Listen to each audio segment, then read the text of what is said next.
looks like we are kicking off.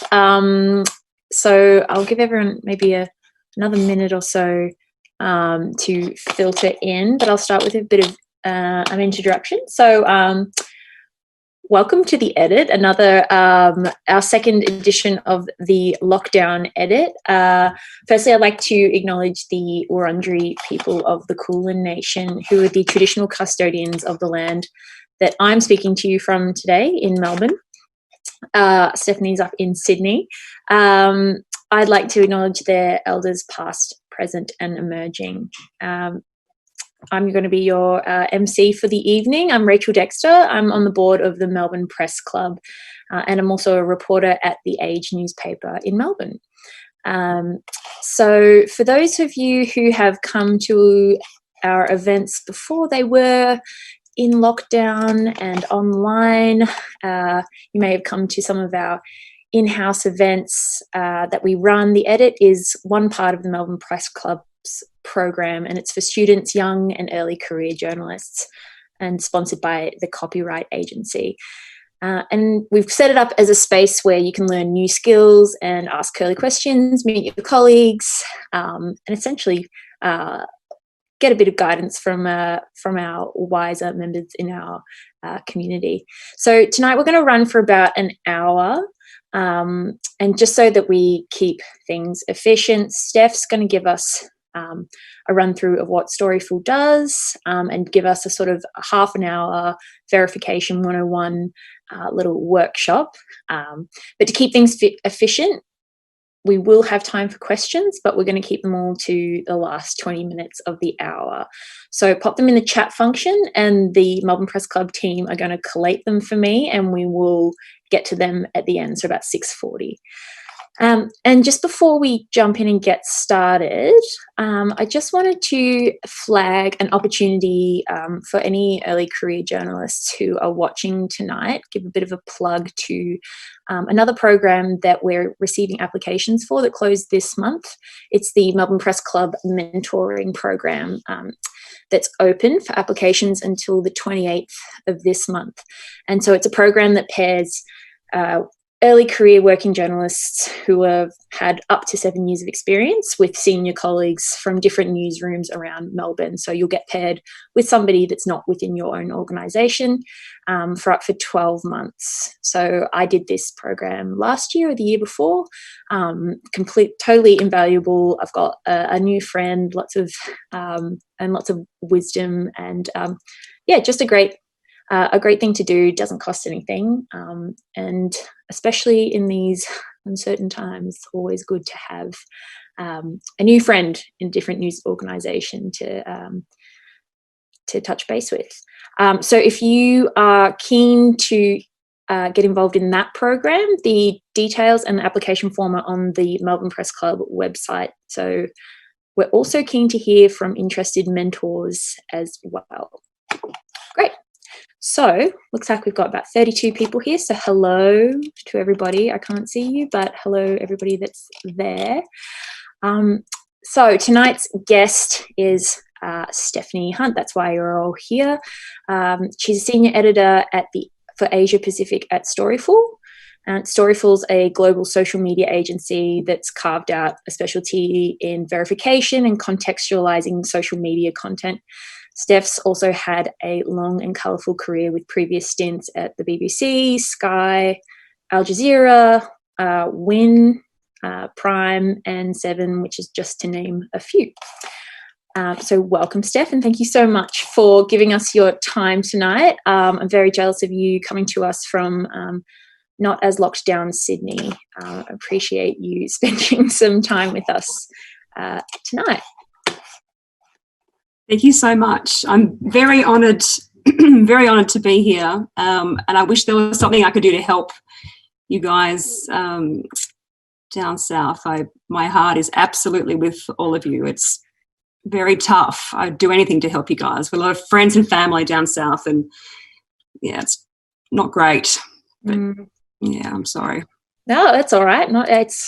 We'll plow on through. Things like tonight are really important to keep us all kind of connected and learning, keep our minds occupied. It's a good time to skill up, I reckon. So, Steph, I just wanted to start with a couple of questions so that we just get a little bit more of an idea about you. I always like to ask our guests a bit about how you got to where you are in your career. People are always really interested to know the paths that one takes. So, I don't know, do you want to give us an idea of how you got started in journalism? Did you study it, and what was your first job, and maybe give us a bit of a picture of the pathway to where you are now? Sure, it was definitely colourful, as you described in the intro. Colourful indeed. So I grew up in the bush. I grew up in northern New South Wales, near Armidale and Gunnedah, and I studied broadcast journalism at Bathurst, at Charles Sturt University in Bathurst. And my first gig was at Prime News in Albury. So I drove my crappy old 1981 baby blue Volvo, which actually had a bull bar, which makes no sense at all. I drove it down to Prime News Albury, and I loved it. So I was a reporter on the road covering courts, doing police as well, also some presenting, which was fun. I had no money at all, straight out of uni. I used to wear I'm not even joking, my grandma's blazers. She had really good blazers, so I'd wear them presenting, a good kind of shoulder, I would wear those. So I was there for 2.5 years, and I learned a lot about Northeast Victoria, which is very beautiful. And I had to learn very quickly about Victoria, being from New South Wales. I did not know much about Aussie rules or AFL. There's a difference, which I didn't know. Safeway and Savoy's, all the differences. But I had a very, very good first boss who taught me a great deal. But I was very keen to try and get to the city, to the big smoke. So I took a job after being in Albury at Win News in Wollongong. So again, on the road reporting, courts, police, council, a bit more presenting as well, sort of heading out into regional areas of Win News, sort of smaller bureaus, and helping teams out there and doing a bit of presenting. And I still couldn't quite crack it. I just wanted to get to Sydney as a journalist, as I was busting to get to Sydney, couldn't quite crack it. So I headed to London with my best mate, and I had an email that my first boss in Albury had given me, and on that email was a previous journalist had sent it to him. It was all the London contacts, all the people to sort of email and phone and hit up to try and get freelance work in London. So went to London with my best mate.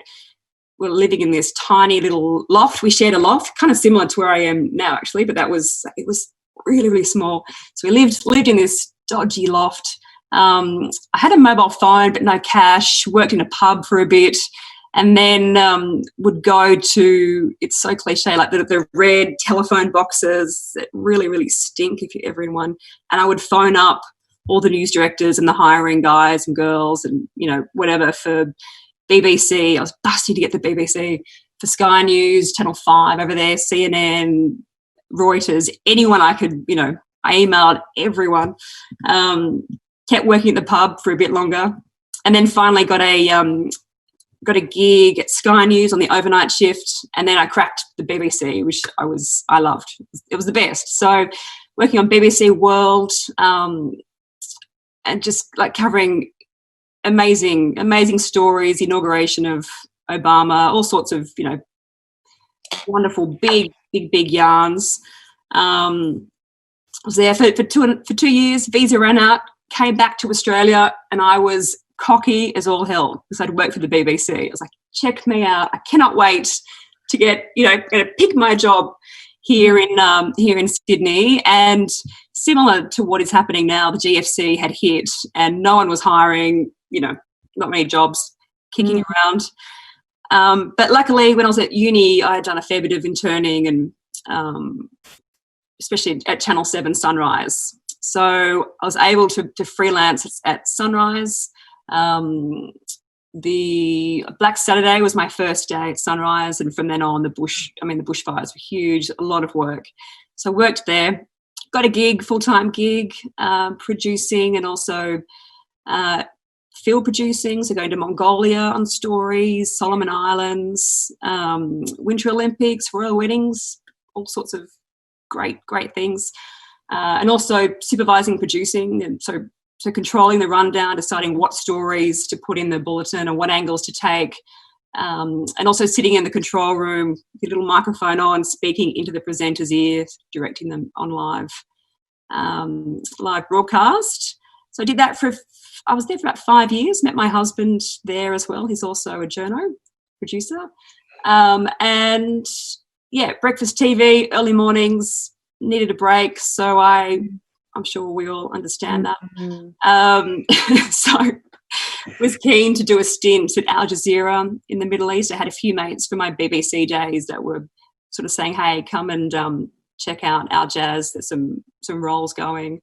So I was a program editor over there, which was a very steep learning curve, but an amazing opportunity. So again, running the newsroom, working out what stories to cover, what angles, which guests, and then going into the control room, dictating, like in the ear, telling these incredible presenters during massive breaking news stories, sort of directing them and telling them what questions to ask. Okay, I think he's stalling, keep pushing, or no, let's wrap, let's move on. So amazing, incredible.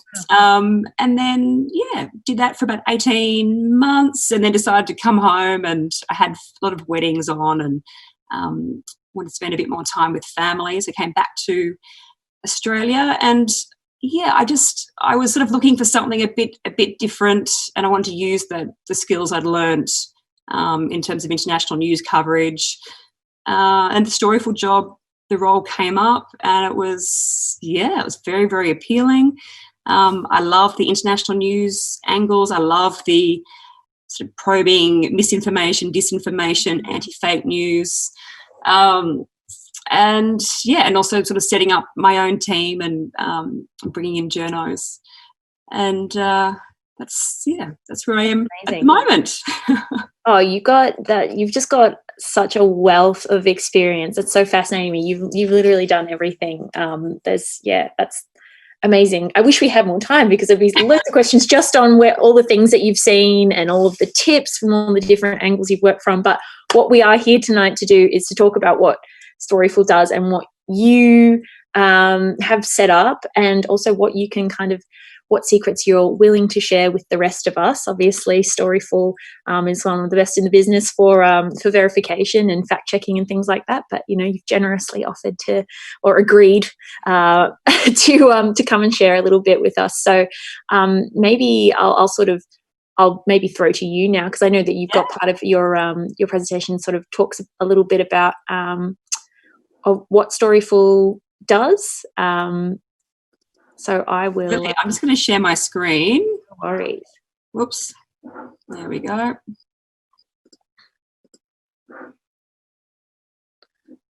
So what I might do is I'll jump in. I'll let you have the floor, Steph.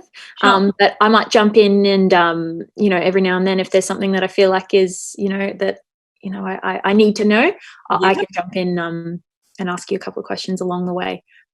Perfect. Sounds very good. So I don't want this to be really boring. I'm just trying to be very jump in, ask any questions, Rach, no problems at all. So for those who don't know Storyful, we've been around for about 10 years, and we were formed by a group of Irish journalists, and basically we just work really hard to verify social media videos. So we work with all the big players, all the big news guys all over the world, including here in Australia. So we help with breaking news. So, for example, Beirut, last week it was a huge one for us. The bushfires as well previously, coronavirus, Black Lives Matter. We've got the US election coming up. So as with every journalist at the moment, every newsroom, it's a really, really busy time. So we help news outlets. We just make sure that that the video that they're using, the social media video that they're using in their news stories, is legit. So it's verified. It's not fake. It's the real deal. Off the back of that, we've got a whole bunch of questions. I've got a few questions for you too. I just want to ask, so in terms of Storyful, you guys are a global network, right? So you're overseeing journalists in Australia, but there are Storyful bureaus all over the world, right? Exactly right. So I'm the editor for APAC, for Asia Pacific. We have, so it started off in Dublin. So there's a big team in Dublin. There's a team in London, a team in the US. Global organisation, but we are very busy in Australia because everything in the US seems to happen in our time zone, right? So US protests, a lot of 2020 election rallies are also happening during Aussie time. So we are busy, but yes, global team. Yeah, sure. So we'll start with one from Daniela, which is one of the questions I had as well. So what's a reasonable time for you to verify images and videos? Like what's your kind of the turnaround for you guys? And in a big story, how many journos have you got thrown at a certain video or whatnot? Yeah. Our Sydney office, to be fair, is not as big as the US and the Dublin or the Europe offices. We're pretty fast. Like we are fast, and I have some incredible digital ninjas in my team who are legendary. They're amazing. It's case by case. Something out of China, for example, takes a bit longer than verifying a video out of Oz. I feel like Australia's easier for us, maybe. So sometimes it can be 15 minutes. We can go, bang, we've found the source, and we know we've done our verification. We know that they're the actual person who they were filming, and the date tallies with other reports, and the location. There's something in the background that, like, we can see the Harbour Bridge, or we can see the MCG. Yeah. So sometimes it can be like, bang, 15 minutes. Yeah. Other times it can be half a day trying to work out, trying to verify. Well, Beirut was tough. Middle East is often quite difficult, and China can be difficult as well. But on the flip side, we always sort of push. We always recommend that our clients just be patient and cautious if it's a really, really big video, which can be hard with media. I get it. Everyone's trying to be first, and but there's nothing worse than getting it wrong when it's really, really big, and it happens, and it's not good.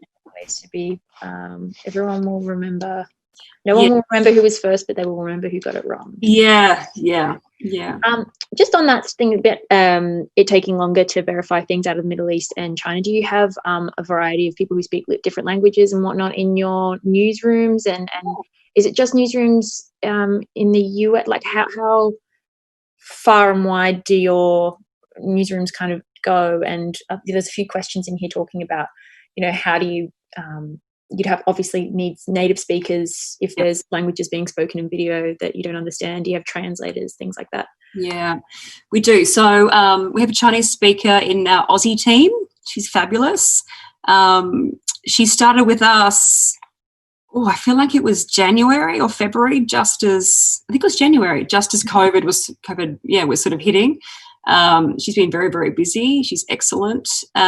We have Arabic speakers in the Europe and also in the American team. We don't have Arabic speakers in the Oz team, but I've got a really good list of contacts and fellow journos from my Al Jazeera times. So often we contract out and we ask them to help us with translations. Yeah. But I would love, like every newsroom, I'd love a trillion more staff members and native speakers. Right? Yeah. It's so much easier, and it is a lot easier when you've got someone who speaks the language. Yeah, absolutely. Do only journalists and news organisations use your services? Are other organisations and business also looking for this type of forensic journalism? Asks anonymous attendee. It's separate to, we have a different department within Storyful that is more of a creative side. So it deals with brands. They're totally separate to us, but it deals with brands that want cool social media videos, user-generated videos. But for us, it's just, it's news outlets all over the world. So, in Poland, all through Europe, all through Asia, America. Yeah, so it's pretty, I don't want to say every, but it's most news outlets in the world have used our services in some way. Yeah, sure. Someone said, Susan Oliver asks, who paid you to check out the fish versus shark video? Sorry, which newsroom wanted to know if it was the fish and shark video? Where did that one come from? You said you got asked by a client to verify. I don't know if I can say that. That's fair enough. Fair enough. To be honest, it wasn't just one. It was a few. If that helps, I better not say that. Fair enough. But yeah. Is your look? I would want to know as well. So I know we're on journos. It's a good question. I totally get it. Is your subscribers? Another anonymous attendee asks: is your subscriber base increasing? What's the appetite like for Storyful services at the moment, considering shrinking newsrooms? Yeah, it's really hard. It's tough because obviously media. It's a really tough time for media. I mean, people have to pay for our service, so it's a lot of newsrooms can't afford that. So that's tough. We're trying to deal with that. But on the flip side, I guess with COVID, a lot of newsrooms can't travel. Like a lot of journalists and camera operators can't travel to locations, so they really they're relying on user-generated social media videos. So especially for a story like out of Beirut, Middle East, Syria, a lot of, even if news outlets can get in there, often it's government focused, or that there's some, it's very, very one-sided. So in a way, social media, right? I hadn't even thought of that. But Beirut, the story like Beirut, usually you'd have news organisations from around the world flying crews in the days after that, right? And that's not been the case. They can't get in. That's right. So so it's been busy for us in that respect. And then again, I mean, bushfires. The bushfires, a lot of local crews on the ground. But coronavirus, especially with China, Black Lives Matter protests, that is at the heart of social justice protests, normally user-generated content, social media content. So we've been really, really busy. Yeah, so that's essentially why I kind of wanted to have this event, because it's just been a year of events that we have played out online, and we've not left. Some of us haven't left our houses for 6 months, but so much has been happening through this that it seems more kind of pertinent than ever to have. There's more and more and more stuff, and more platforms, but less and less journos and less time to chase every lead. So this election, the 2020 election, is November's not far away. Yeah, I just feel like every journalist has been whacked around. We're so tired and absolutely. Trying to get jobs. We've got. We've answered that one.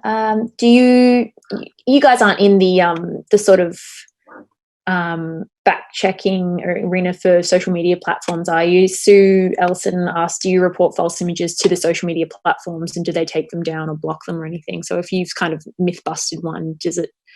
You guys don't, how there's Facebook has in-house fact-checking and things like that now. Yeah, that's not really such. But we do. I mean, we have worked quite closely. You know, we've got a working relationship with the platforms. So, like, for example, I went to Sri Lanka not long ago, and for Facebook, and was helping teach verification, fake news workshops over there, which was sort of run by Facebook. So we do sort of work alongside them at times, but no, we don't necessarily. But I mean, if it was, we probably could if we continue to see. You've got enough on your plate. Also, there's some really.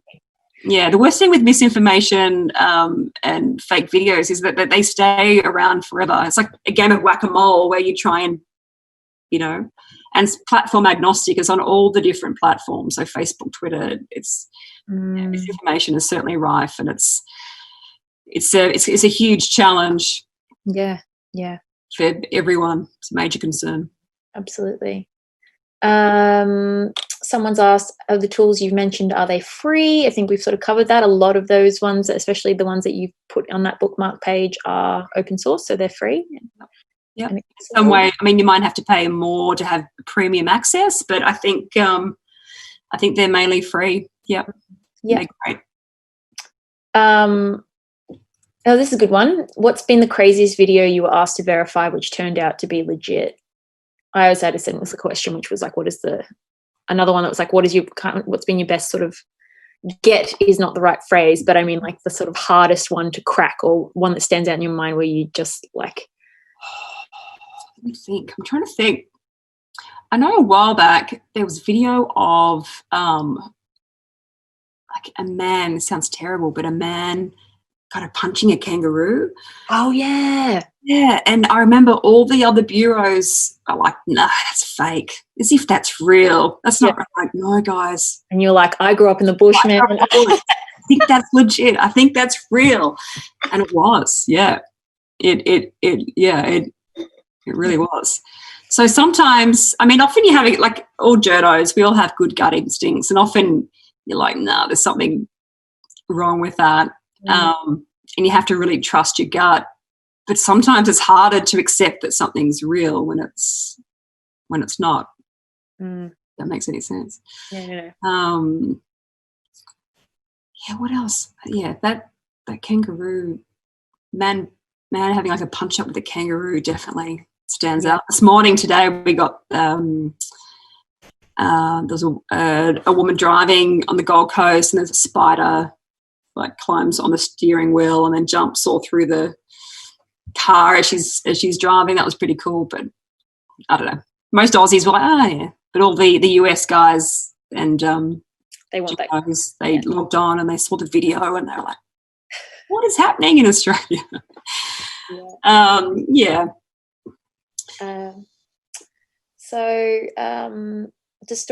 Bojan asks, does Storyful find itself exploring and verifying a lot of deepfakes yet?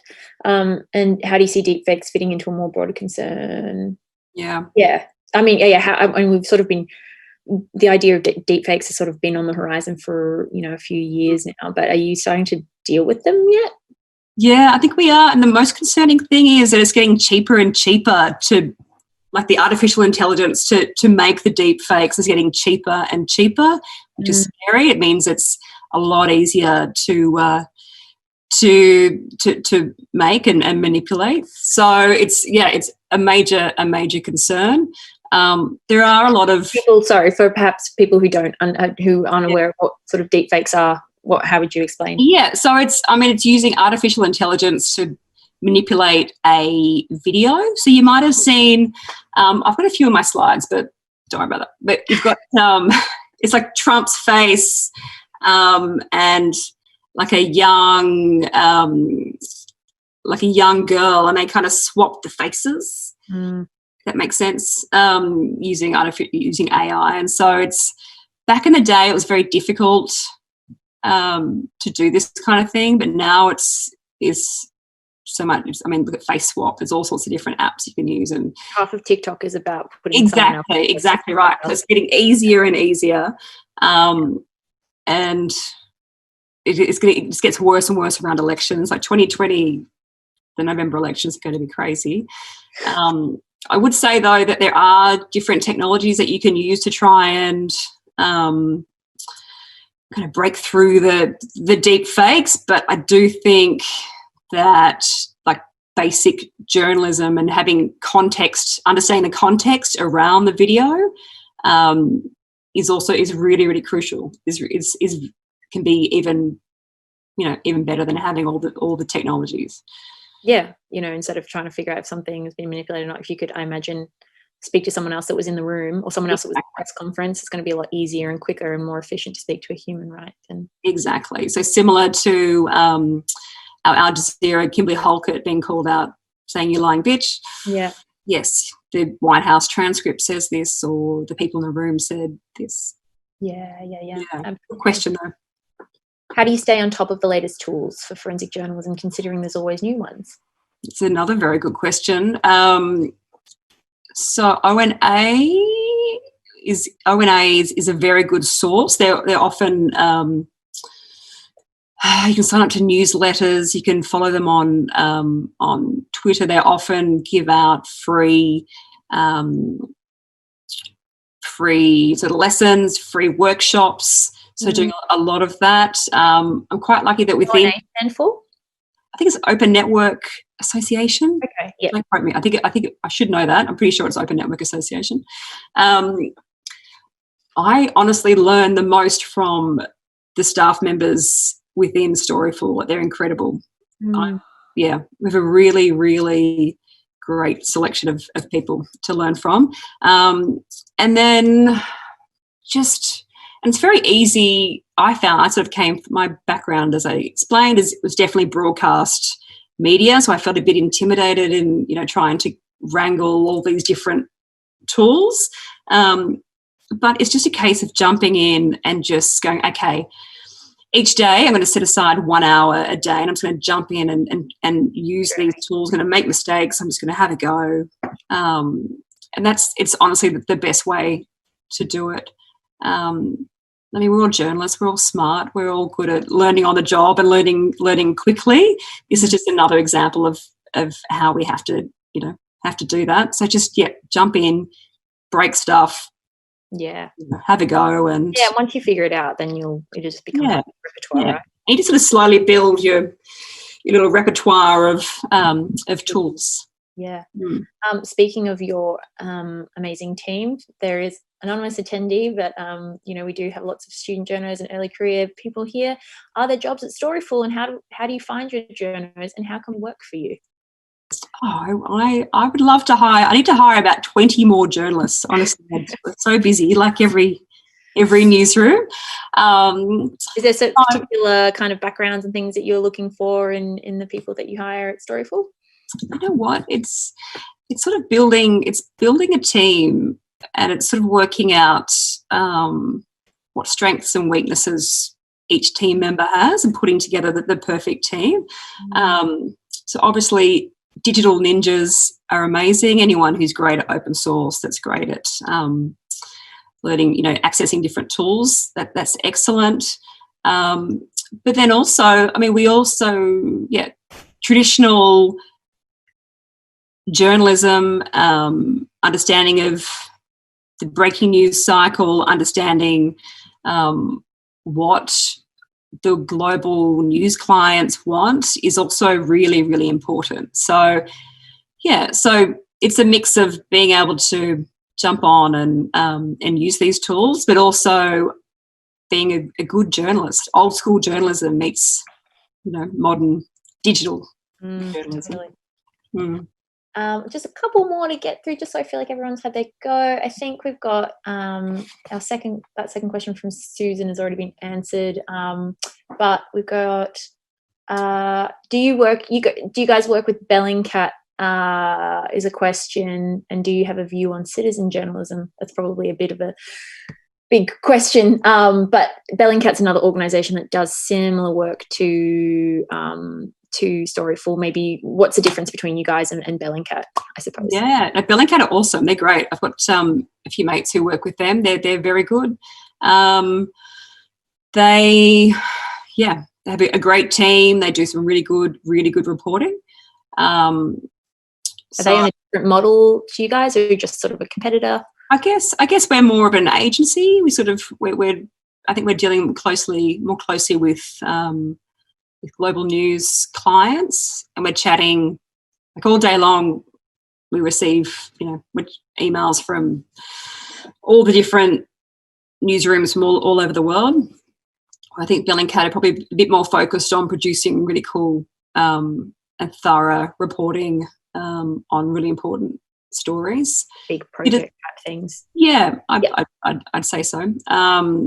Citizen journalism is also very important. As long as that they're being journalists, I think, in my opinion, as long as they're doing a good job and not just stirring up, being out there just being painful. But it's certainly there's a place there, and it's certainly important. So we often deal or chat with journalists or citizen journos who are in locations that traditional journos can't get to. Mm-hmm. So we certainly work with them, but we do vet them, and we sort of verify their work as well and make sure they are legit. But in locations where it's very hard to get a media crew in or a journo, then they play a role. Yeah, definitely. I've got one last question for you, Steph, and it's from Matt Mail. Hey, what do you think Storyful will look like in the next 5 years? That's a good question. Hopefully my team will be huge. I have great journos all over the world. They speak they can speak Arabic, they can speak lots of different languages. Well, we'll see how COVID plays out. That's a toughie. But I guess the news, like the global news cycle, never slows. It's busier now than we've ever sort of had it, right? I can't ever remember a news agenda like this. And I'd say, in the future there'll be even more different platforms that we're trying to monitor and negotiate. There's constantly new platforms popping up. So I guess, hopefully I'll have a big team covering big stories, hopefully not too much fake news to debunk, but probably there will be. I hope that, I guess there's also kind of, as time goes on, the idea is hopefully that there is more kind of digital literacy within the community, and that there's, you already start to see it. You see it more on Twitter than on Facebook, I suppose, but you see it as well, a little bit of, people calling out stuff, within the comment section on things that are really obvious. So, one would hope that, there's a bit of, I guess, I don't know, debunking that's happened sort of within the community, and, you guys will be more focused on the really more sophisticated stuff. I could imagine. And even awareness of algorithms and echo chambers within Facebook, I feel like changing. Yeah, we're all becoming a bit more savvy. I always go home and I jump on my dad's Facebook and to start following the most random people on there, just to kind of ensure he doesn't get sucked into some weird echo chamber. Yeah, right. Yeah, that can be scary. Interesting. Oh, Steph, we're only 7 minutes over time, which is good. But thank you so much. We'll leave it there for now. Love to have you back in the future. Hopefully sometime in person would be great. But thank you so much for giving us your time. And usually if we'd have a room full of people, this is where I'd get everyone to give you a round of applause for saying thanks. But we've got a few messages coming through. Thanks to you both. Thank you. This was so great. Anonymous attendee. So I think everyone will have enjoyed it and got something from it. So we'll put, as we do with all of these events, we'll put together a little bit of a list of tips and resources from what we've discussed tonight. And Steph, we've actually organised some wine for you. As you know, the Melbourne Press Club is run as a not-for-profit, and we do this just for the good of our community. But we've organised some wine for your time tonight that will be delivered to you up there, that you can enjoy not in lockdown. But that's courtesy of one of our sponsors, drinkstrolley.com.au. So I have to give a little bit of a shout out to them. Drinks Trolley's a business that has had to change its business model during COVID, and they're taking stock out of closed venues and they put them into the glasses of people at home, deliver great pricing. So they're helping out businesses that are struggling at the moment. So big shout out to Drinks Trolley for helping us put this on tonight. But there you go. There's my commercial radio pitch there. Thank you again so much, Steph. I'm so appreciative of your time. And where can we find you if we want to follow you online? You're on Twitter? Yeah, I'm on Twitter. Stephanie J Hunt on Twitter. Insta, Good Steph Hunting. Yep, cool. Thank you. I've had an absolute ball, and I'm happy to help anybody anytime. And also, I cannot wait to come down to Melbourne and see everybody in person. Go have beers. Yeah, it'd be great. Lockdown, stuffed. See you later, 2020, and it'll all be okay. We'll deal with the next thing. All right. Well, thank you so much and I'll let you go. But everyone else, keep in touch. If you're not on the Press Club mailing list, give us a message or an email and we'll get you on there so you can keep abreast of our events that we're holding. We've got a few more in the can this year in lockdown. If you've got any ideas for things that you'd like to learn about or guests you'd like to hear from, we're always open to ideas. So thanks again, Steph, and good night, everyone.